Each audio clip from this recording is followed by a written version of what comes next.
this morning? I'm good. Ready to go. Oh man, I'm absolutely outstanding. The weather's beautiful. You got a bunch of fans out here. This has got to keep you motivated. Yeah, it's a big old crowd, man. Big one here. This is awesome. You know, I'm just going to start it off with that. You know, what keeps you motivated? And then I look out to, I can't even see the endless of people that love you. I mean, is this what keeps you motivated every day? The fans do a lot for the sport. They motivate all the drivers really to get out there and put on a great show, and do something, do something great on that day, and so it's a pretty big deal. The fans are probably the biggest part of it.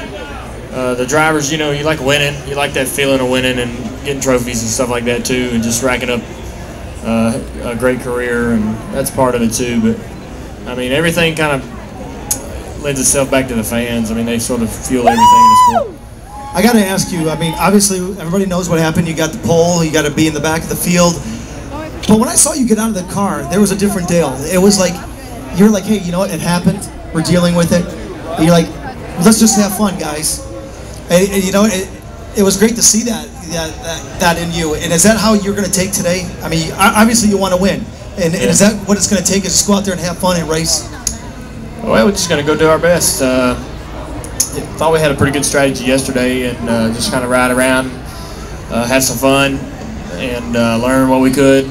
And I knew we would be there at the end. I knew those guys were all going to start wrecking near the end of the race, and we'd have a couple restarts to get ourselves back up in the front. And the last restart, we was on the front row, and we worked with Clint a little bit. It just didn't work out at the end, but we learned what we needed to learn, and feel like we had a pretty good Speedweeks.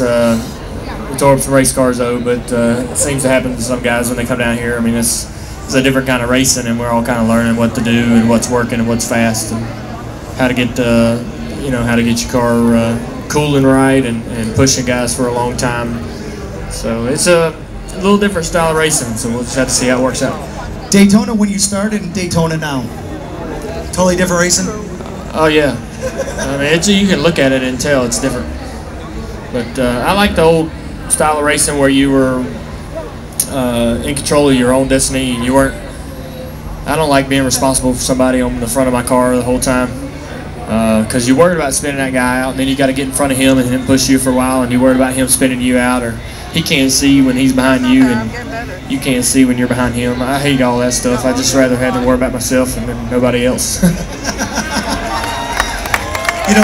You being a team owner now, was by watching my dad really close in those races, and watching everybody really, and seeing what was working and why it didn't work, or trying to figure out in my brain what worked and how he made that pass, or what was happening with the air that helped him make that pass, and why he used the car like he did. And but when I'd go to other racetracks, I'd watch everybody else too. So I think I got a little bit. You just kind of draw from the experience. And there's certain things that you learn from different circumstances, and they involved all kinds of drivers. So I just tried to learn what I could. I didn't know I was learning. I was just kind of interested in what was happening, and just kind of picked up on a lot of things. Do you find yourself studying before a race, like watching old videos and what have you, or maybe even like playing Xbox? Yeah. I mean, because technology, a lot of the drivers, I was shocked that they actually play the games just to get to know the turns and what have you. Yeah. Well, I watch a lot of the races sometimes. I kind of get caught up in the old stuff though, but I ran into a buddy. Well, he's a buddy of mine now. I ran into a race fan in Atlanta, and he was on a Yahoo group that changes, and they share old footage back and forth and swap it back and forth.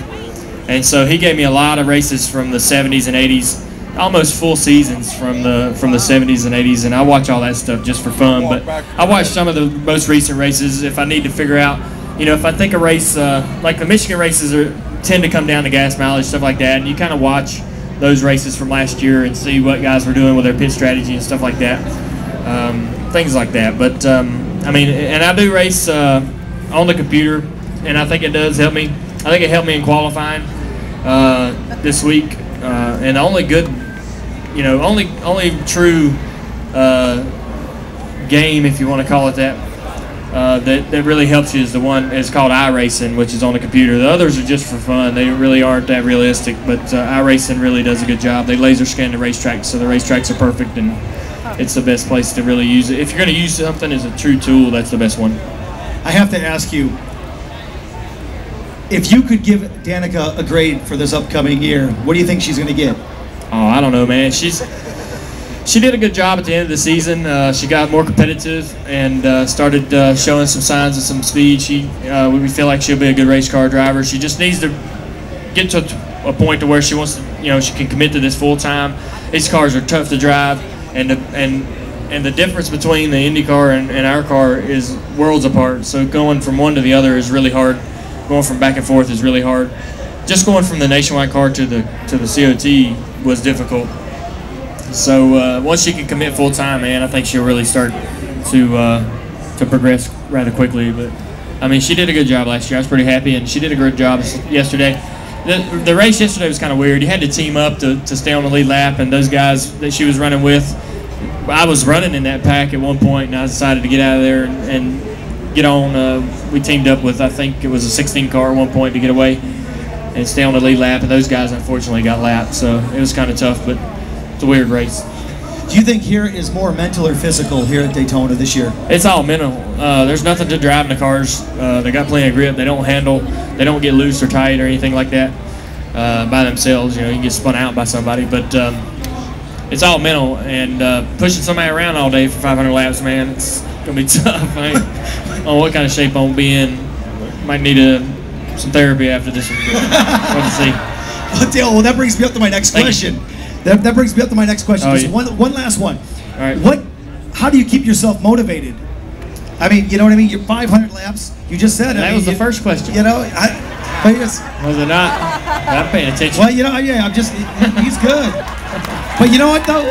I don't think that there was this many people out there, though. So, I mean, when it comes to the track and today, I mean, do you have something that you do that just you do like at every track or like different tracks? You're like, I have to mentally prepare for this. I think you just have to.